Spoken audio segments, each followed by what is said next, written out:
Você está saindo Então, querido, da área você já segura. pode morrer.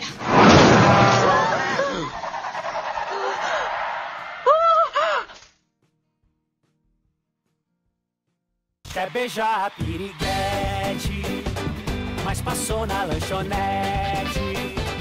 Chavecou a garçonete e mandou um vinagrete. Mas não tem nenhum chiclete. E faz o quê? Abre o canivete, não. Pega uma raquete, não. Toca um trompete, não. Chora no carpete, não. Joga uns confetes, não. Faz o quê? Compare, compare, complete. Compare, compare, complete. Compare, compare, complete. Compare, compare, complete. E aí pessoal, meu nome é Onsly e hoje no quadro da musiquinha Chiclete falaremos do ponto mais alardeado pela Ubisoft quanto ao The Division 2, o momento do pós-jogo. Mas antes de qualquer coisa, como várias tramas não terão continuidade no novo jogo, vamos concluir o assunto dos últimos vídeos com um sugestivo relato do Rick Valace. E para não ficar rolando um gameplay nada a ver na tela, como muita gente faz, aproveito a oportunidade e o gancho do assunto de coisas sem explicação para mostrar à galera algo que poucos conhecem e que nunca foi explicado relacionado à missão Empório da Broadway. Aqui é o Rick Valace voltando com um adivinha só. Afinal, eu não tenho muita coisa para fazer além de conversar com vocês, não é mesmo? Eu gosto de acreditar que eu estou prestando um serviço de utilidade pública, educação para o povo, ou pelo menos um pouco de entretenimento, antes de irmos todos pro inferno. Meus queridos e minhas queridas, vocês já ouviram falar de um tal de Aaron Kinner? Pois deveriam pesquisar. Porque ele é um dos motivos de a gente estar nessa merda. Um grande motivo. Lembram quando eu falei da primeira onda? Pois é, ele estava metido nisso. Era um assassino do governo e agente secreto infiltrado na cidade. Que boa ideia, não é? Pior é que dizem que ele está por aí até hoje. Alguns observadores confiáveis viram ele na Oeste 46. O bicho-papão existe mesmo, pessoal. E ele foi criado pelo governo. E depois jogaram ele pra cima da gente. Pensem comigo, pessoal. Vamos supor que nós sejamos o governo. Vamos supor que a gente pisou na bola feio e deixou esse supervírus escapar da Plum Island, ou sei lá qual laboratório maluco. Não seria a coisa mais conveniente botar a culpa em um bode expiatório ou um agente rebelde? Se bobear, daqui a pouco eles vão dizer que a culpa é toda dele. Ou a próxima catástrofe vai ser culpa dele. Que paranoia, né? Podem esperar. Qualquer dia desses, eles vão falar que esse fulano Kinner é um perigo nacional e que alguém precisa dar um jeito nele antes que as coisas piorem. Podem apostar que vai rolar. E todo mundo vai ficar na dúvida em quem acreditar. No meio dessa discoteca sem sentido, enquanto vocês assistem meu personagem dançando Macarena que tem tudo a ver com a música tema do jogo, gostaria que vocês refletissem sobre o que foi colocado pelo Valace. Por ser um personagem marcante, e apesar de ainda não ter sido confirmado, ele é minha última aposta sobre quais peças relacionadas ao enredo de Nova York veremos em Washington. Isso desconsiderando toda a história por trás do personagem. Afinal, em um simples monólogo, ele resumiu a corrupção, paranoia e traição que permearão a história do novo jogo, algo que demorei mais de 1 hora para evidenciar se somarmos o tempo dos 3 últimos vídeos desse quadro. Esse cara realmente é demais, mas deixarei pra lá esse tipo de coisa, pois como disse no último vídeo, daqui pra frente o foco é gameplay. Fico um pouco triste com isso, porque sei que muitas das tramas do jogo nunca serão explicadas, principalmente minhas histórias favoritas, que seriam as dos colecionáveis do subterrâneo. Até hoje, quando jogo por lá, me vem à cabeça a história do doidão dos crocodilos. Do we have anything from chat? Onsly BR, how about the mysteries of the Division 1? Do we ever get a glimpse of the crocodile in the underground? That's not something that we will answer today. I can neither confirm nor deny.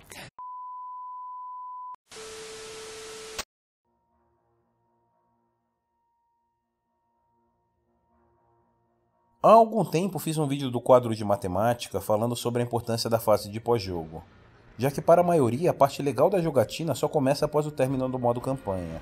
Afinal, é somente nesse momento que você poderá desfrutar do sobrevivência, dos modos PVPs, dos eventos globais, das incursões e coisas afins. Mas e no novo jogo? Como será isso? Now, I think certainly one of the biggest questions I have is just around the number of features they're going to ship at launch. We've had some other games that have, come out as sequels and they built up over time, and then a lot of those features were removed, and people felt very disappointed because they're like, well, I'd love that feature. Why is it gone now? things like recalibration and, you know, match-made PvP and resistance and all that sort of stuff, is all of that going to exist at launch? What is the approach you're planning on taking with those features? It's a tough question to answer. We've completed our alpha. We passed our alpha a month and a half ago, maybe more, in Paris, and then we started working really on the E3 demo and E3 presence as well. Now we need to go back and start working on what are we going to ship with for March. So we've got a very, very ambitious game. The scale of it is very big, content-wise and world-wise, activity-wise too. It'll be a much larger game than the first game at launch for sure. Larger in what sense? Pretty much in every sense that we want to approach. So more missions? More activities, more missions, more things to do, more worlds, more things to explore, that type of thing. So scope-wise, pure content scope-wise, it's going to be more. Now, will we have absolutely every single feature from the Division plus 2 launch, 2 years of post-launch? No, there's no way that we're going to be able to hit that level of all of those features. Does it mean that we won't have those features eventually? No, because we'll probably work on things that are similar or tweaks of it. But what I can say is that this is the same team that did the Division 1. This is the same team that did the post-launch for Division 1. So all of those learnings, all of those lessons, we're going to apply them to what we're going to launch with. We learned a lot. We learned a lot from working on the first game. And with the Division 2, we're launching with plans for years of frequent major content updates. Today, we're ready to outline our plans for year 1. We will be launching 3 DLCs in the form of episodes. Each one will bring new story, new areas to explore, and new activities. And the best part, all of these episodes will be completely free for everyone.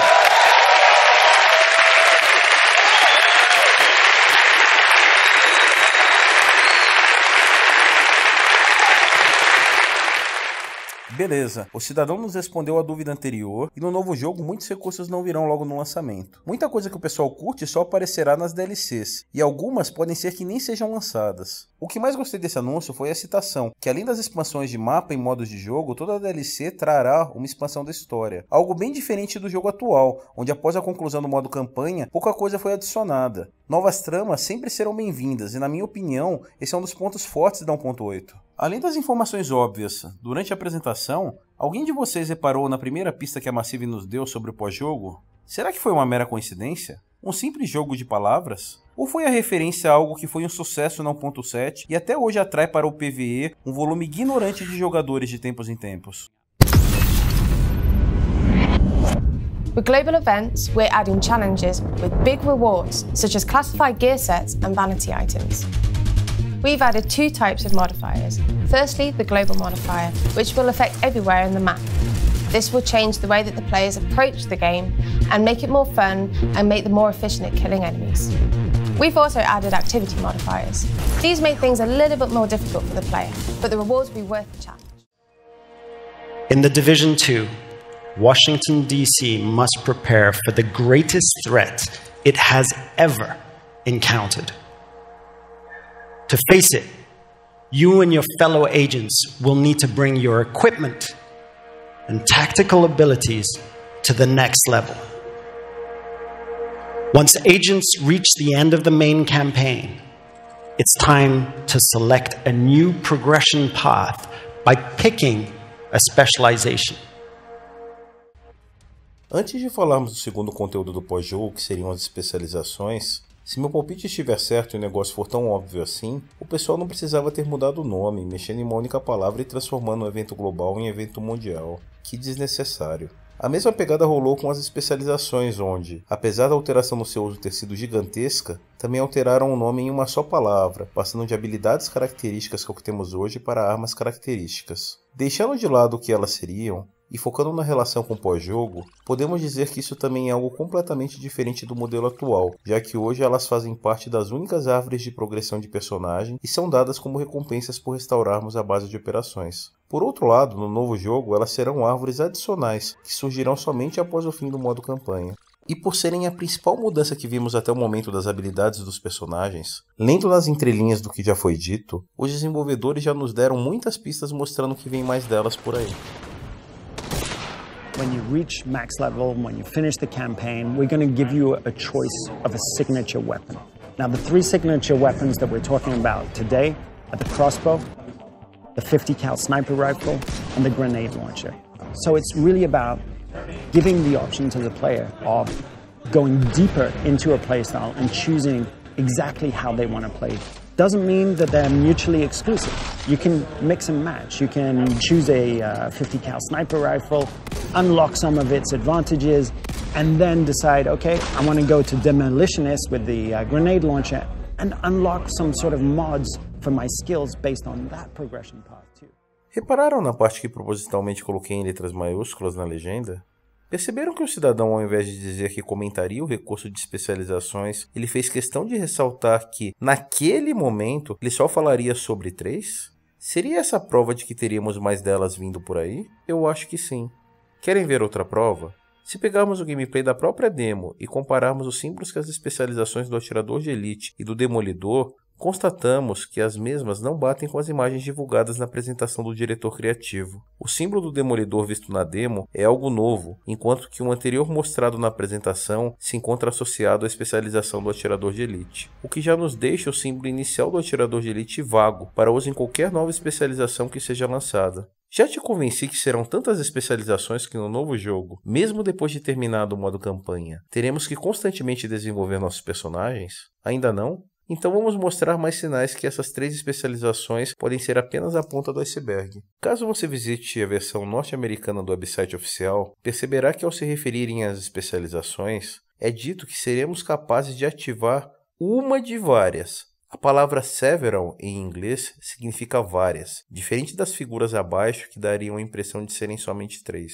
E falando de website, não paramos por aí. No primeiro anexo informativo liberado que fala dos novos armamentos, está clara a informação de que no The Division 2, além de um novo tipo de granada, que seria de conclusão, teremos granadas exclusivas para cada especialização. Assim concluímos que por hoje existirem 6 tipos de granadas, ou haverão mais 3 novas especializações, além das já anunciadas, ou não teremos nesse novo jogo granadas super utilizadas atualmente, como a de choque ou a PEN, já que elas não possuem nenhuma especialização associada. Can you tell us anything about a potential dark zone or PvP area in the Division 2? I can, but I won't. Because I'm not allowed to. So no talk about PvP modes at all or balance? One thing's for sure is that when I think of the Division, when most people think of the Division, it's a super hybrid game, right? You can play all of the content either by yourself, the story-based content, the more emergent content, either by yourself or cooperatively. But of course there's PvP, of course there's competition. And I think that's one of the aspects that we've embraced as a team in terms of our endgame focus and an endgame first focus for the game is that competition and leaderboards are a huge part of getting people really invested in long-term content. Chegamos no terceiro e último ponto que comentarei nesse vídeo. Vale citar que além desses ainda existem outros 3, mas como esse vídeo já está gigante, deixarei isso para uma segunda parte. Dito isso, vamos para as palavras-chave que estavam em maiúscula na entrevista anterior, e informavam que somente teremos modos competitivos e placares de liderança após concluirmos o modo campanha. E o que isso quer dizer? Bem, seria algo meio ruim considerando o que temos hoje, né? Esses 2 pontos, somados às tais especializações, sugerem que no novo jogo, se quisermos jogar PVP, não conseguiremos entrar na DZ antes do nível 30. Talvez antes disso até possa rolar por lá algum modo PvE, mas devido à informação do diretor criativo, nada de competitivo, nada de PvP. Assim, aquela galera que odeia sets confidenciais e caiu na modinha do Rogue 29, infelizmente não terá essa opção no The Division 2. E falando em DZ, juntando as migalhas espalhadas em várias entrevistas, além dessa informação de não rolar PVP antes do término do modo campanha, encontrei no mínimo outras 5 confirmações sobre o que nos aguarda por lá, antes mesmo da divulgação oficial desse modo de jogo que nos foi prometido pela Massive para o mês de dezembro. Vamos às entrevistas que posteriormente farei um resumo de cada ponto. That's awesome. I mean, Yannick, I think we've got some questions from the community. We've got a couple of questions. We have XX inside XX who's asking us, is the DZ coming back? Absolutely, we're going to have Dark Zone in the Division 2. It's going to be a revised version of the Dark Zone, and it's going to be ready at launch. Nice. Nice. As in absolutely fantastic. As in the best Dark Zone ever. All right. Now I'll show something else that... something cool again? Something cool again, yes. Because people were asking and I saw comments and hey, where is the Dark Zone, right? So if you see from here, there's a wall there. That might be something like that. A surprise, might be a Dark Zone, I don't know. I'm just... might be. Might be, I'm not saying Maybe it's anything. not, maybe you're just maybe teasing. it's not, maybe it's not. I think it's worth exploring, yeah. You do see the Dark Zone wall over here to the left. Yes. You do? Yeah. We're not going to go there right now. That is the Dark Zone wall. Confirmed. Here. That is the Dark Zone wall. I'm looking at it right now. You can see it on the there screen. It is. Yep. Check that out. Damn. What's behind that though? You got this. Sorry, I'm just showing this stream. Pick your spot and plan. That the Dark Zone is of course a one of our key focus areas. Yes. I mean, the Dark Zone has always been super dear to us. We acknowledge that it's not been perfect all the time. Yes. But we're super committed to really taking the essence of that experience and keep evolving and improving it, right? Okay. So what we're doing in Division 2 is very much the evolution of the Dark Zone. Right. And I can promise you that there will be new things for you to do in there that you have not done before. Okay. So, could we potentially hope for an increased player count in there at least, or at least a means to direct people, into encounters so we see people more frequently? Seeing people more frequently is it's a good way of putting it. Okay. Hamish is whispering in my ear, feel free to try to roll through the wall and see if we can get into the Dark Zone. We want to break it? I used to be a game tester, I'll have you know. Yeah, there you go. So we could do that. So I'm not, there you go. Everyone is desperate to understand what but apparently there's more stuff to do in the Dark Zone. It's not just about killing people now. Like there are objectives and other things that will make you go rogue. Like stealing things and the like. So they're trying to make it a more interesting experience. Concluindo todos esses trechos de entrevistas, os pontos que temos como certo seriam: a DZ já sai junto com o jogo, diferente do que algumas pessoas andam afirmando, onde esse modo só seria lançado posteriormente, como rolou com outro jogo da Ubisoft, o Ghost Wildlands. A DZ será bem diferente do que temos hoje, já que revisaram a porra toda, apesar de ainda não terem confirmado nada quanto à questão do fogo amigo. Teremos novas maneiras de virar rogue, como por exemplo roubando coisas, apesar de não estar certo qual é a diferença disso para cortar cordas. Teremos uma maneira mais fácil de encontrar amigos enquanto jogamos por lá. E por último, já temos plena certeza de onde será parte da DZ, ou mesmo uma delas. Uma delas, né? Sou estranho, você deve estar pensando que porra é essa. Mas pera aí, explicar assim é meio difícil, é mais fácil mostrar. Vamos aqui agora uma parte meio que exclusiva, já que montei todo esse final do vídeo com base em informações que eu encontrei não somente na internet, mas com os dados que vi pessoalmente na BGS, que é uma feira de jogos que rolou em São Paulo no mês passado. Deixarei claro tudo o que possa ser entendido através dessa demo desenvolvida para E3. Vamos lá. Se usarmos como base aquele vídeo onde o pessoal olha o muro ao longe, vendo a tenda onde os jogadores posteriormente tentam invadir a DZ, podemos afirmar que essa quina da área jogável em vermelho, onde está o X, é o fim da parte frontal do muro. Quanto à parte lateral, no mesmo vídeo da galera tentando invadir, é possível ver um prédio no final da rua, logo após eles dobrarem a esquina. Assim, confirmamos que a lateral do muro seria essa rua solitária com o X. Até aí nada de novo, afinal muitos gringos já mostraram mais ou menos onde isso fica. A diferença é que não tentarei adivinhar o que além desse bairro será DZ e nem sugerir para que lado ela se expandirá, mas sim mostrarei informações de toda a vizinhança para que vocês mesmos possam imaginar a miríade de possibilidades que poderiam rolar.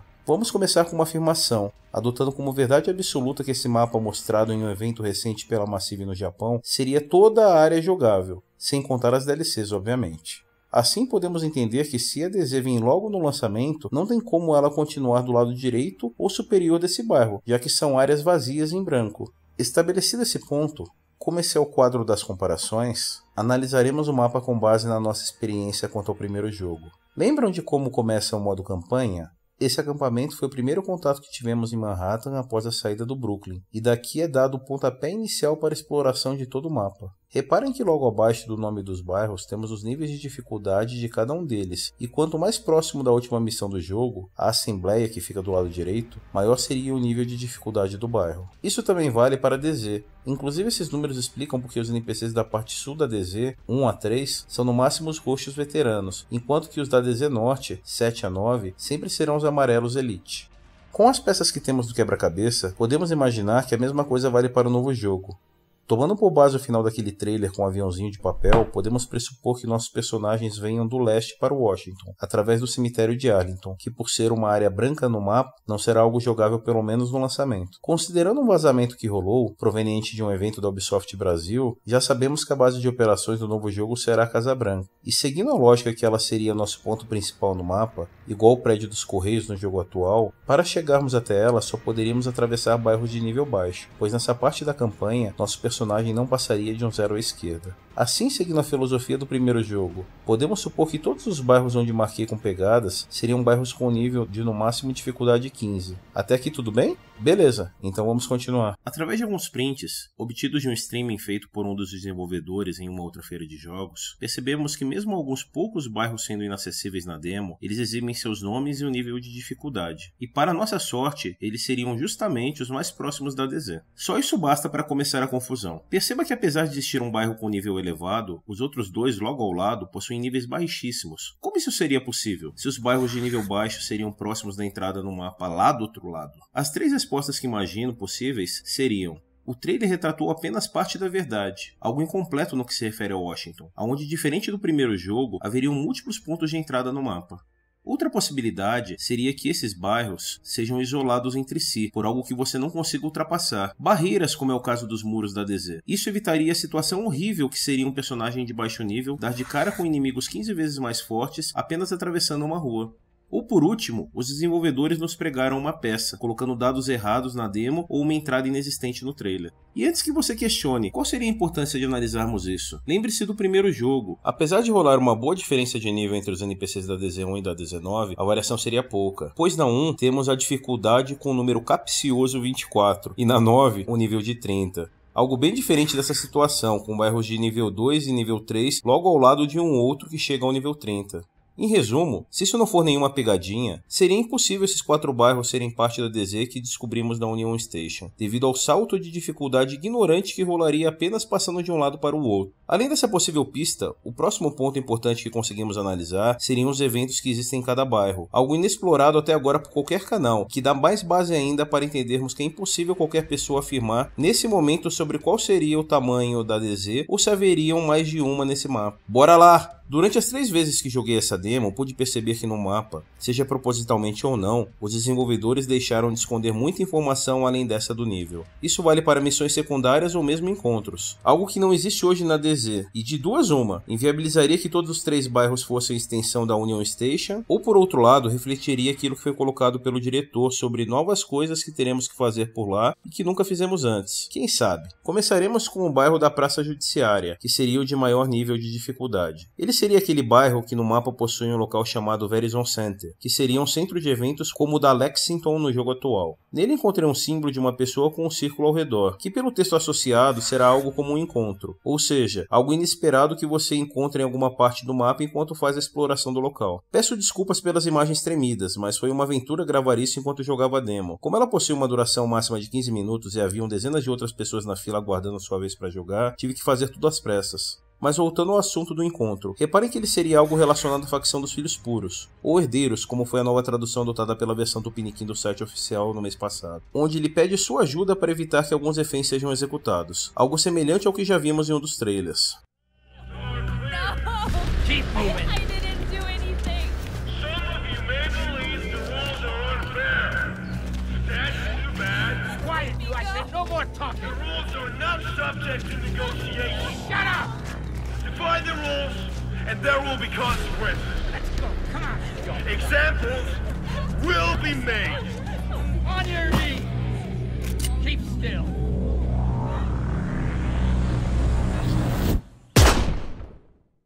Agora te pergunto, isso é algo que você imagina ter sentido dentro da DZ? Poderia até ser uma boa pedida para se virar um traidor, mas ao considerarmos que no jogo atual não temos civis dentro da zona cega e, no mundo aberto, é impossível matá-los, algo que permanece no novo jogo, pois eu mesmo tentei explodir alguns na demo, acho isso bem improvável. Outra coisa que encontrei nesse bairro foi um evento dinâmico, algo do pós-jogo que abordarei no próximo vídeo. Ele será vinculado à facção dos herdeiros, e novamente igual ao ponto anterior, não consigo imaginar alguma atividade assim na DZ. Ou você entende que faz sentido retomar o controle de alguma localidade para uso de civis e ganhar algo chamado pontos de reconstrução ao se fazer isso. Agora vamos mover o foco para um bairro adjacente a esse, o tal Pin Quarter, que seria aquele com o menor nível de todos, o de dificuldade de 2 a 6. Lá, ao menos temos 2 encontros para evitar a execução de civis, e um outro tipo de encontro onde teríamos que treinar alguém. Esse encontro, além de ter uma cor diferente, te dá muito mais pontos de reconstrução. Tem sentido algo assim na DZ? Continuando, o próximo bairro seria de dificuldade 3 a 9, chamado Triângulo Federal. Aqui consegui imagens com uma resolução melhor, por ser algo retirado de um dos trailers, onde alguns personagens conversam sobre ir em uma missão secundária. You should have a new side mission on the map. Yeah, we're not that far. Okay, do it after the crash site? Sounds good. Assim te pergunto de novo, faz sentido uma missão secundária dentro da DZ? Ainda mais uma onde ganharemos uma pancada de recompensas? Eu acho que não. Tirem suas próprias conclusões, mas seguindo esse raciocínio, torço para eu estar errado, pois se tivermos só uma DZ, não sei se o tamanho dela para o lançamento será algo tão interessante assim. Falou!